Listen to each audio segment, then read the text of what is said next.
On this Sunday morning.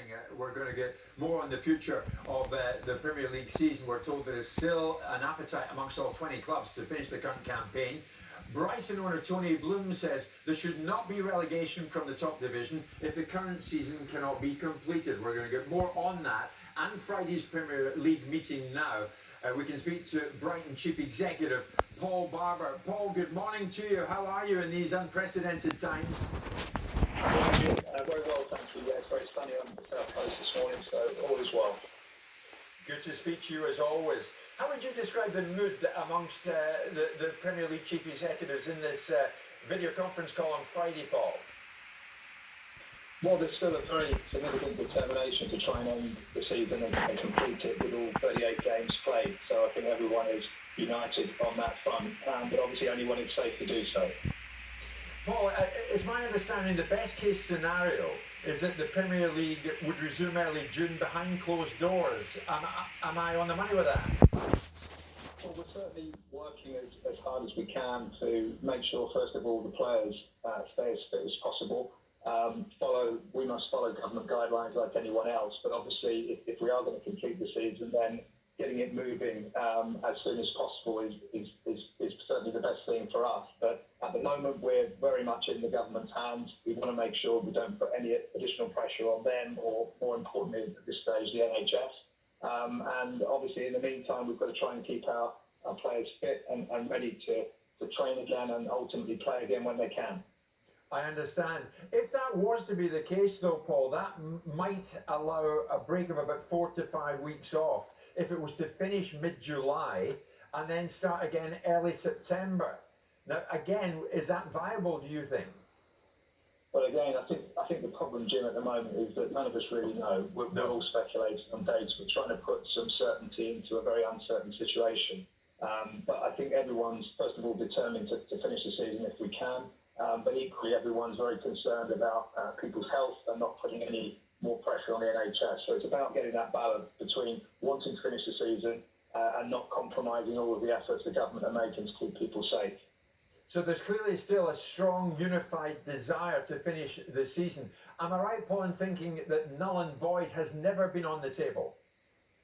No, it hasn't. And, I think from everyone's point of view, as I've said many times since this crisis started, we go into a season wanting to play out 38 games, and we want to do that by playing 19 games at home and 19 games away from home, ideally in the same conditions with a full crowd. I think because of what we're facing with the pandemic, we accept that whatever happens to the end of this season, it's going to be imperfect. We've already had a long delay. The last time we played was on the 7th of March at Wolves. It seems like a very, very long time ago.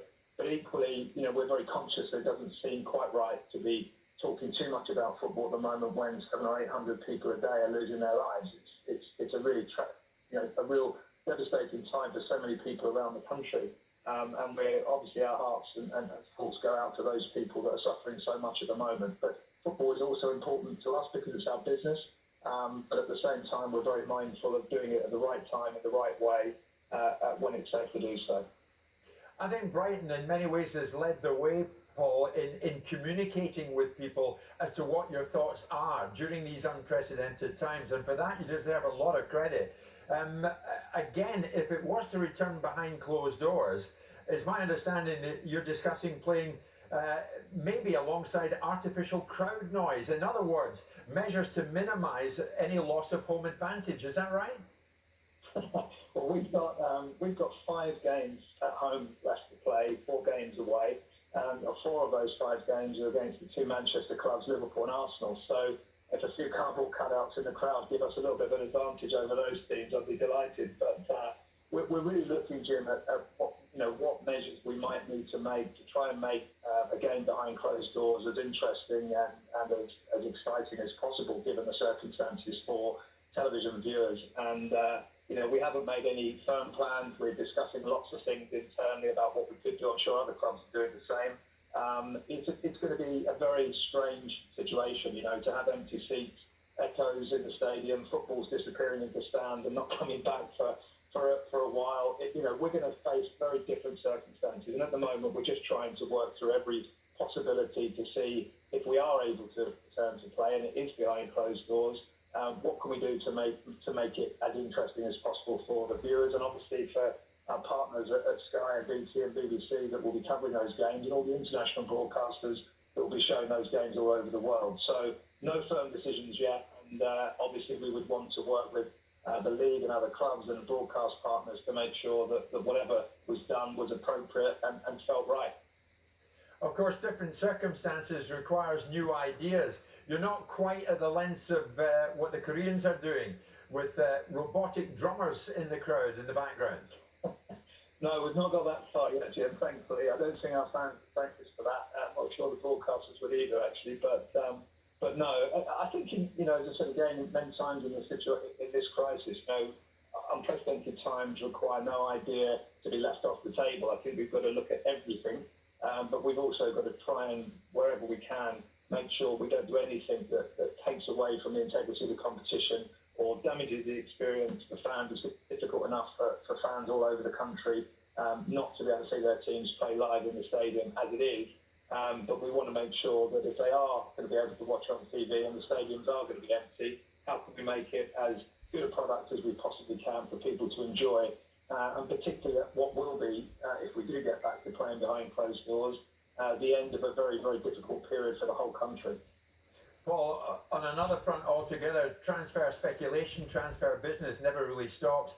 I believe you've got a big money offer from Leeds for Ben White. Tell me more about this.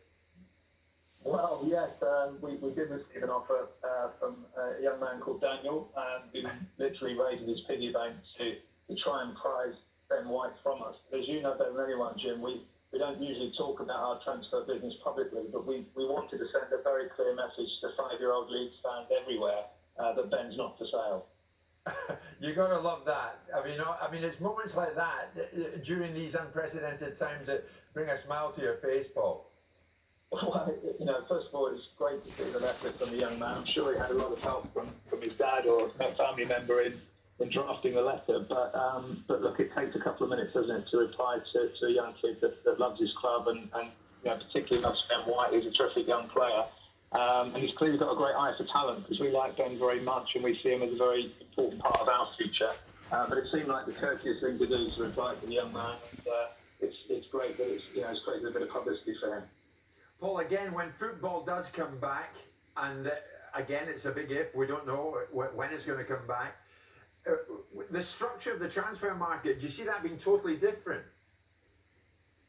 Well, I think this crisis has been a rude awakening for all of us. I think, to see your business literally close down overnight, income effectively cease for match days, non-match days, retail merchandise sales, everything effectively stopped, but our costs, of course, have rolled on at the same rate. It's a big shock to the system, and it does make you think very hard about the structure of the business, where you earn your money, how you spend your money, costs that you incur week to week. And obviously, it's an opportunity to reflect, and I'm sure the whole of football will take that opportunity at every level to reflect on such a big shock to our system. Looking ahead to the transfer market, I'm sure there's going to be some impact in the next window, maybe the next 2 or 3. But as we all know, the best players want to play for the best teams in the best leagues, and eventually there'll be some kind of normality that returns to the market, whether that's 2 or 3 windows away or in the very next window, who knows. But, yes, certainly the shock to the system, Jim, has been huge, not just in the football industry, but I think right the way across the whole country. Every industry is effectively, knocked by this terrible virus.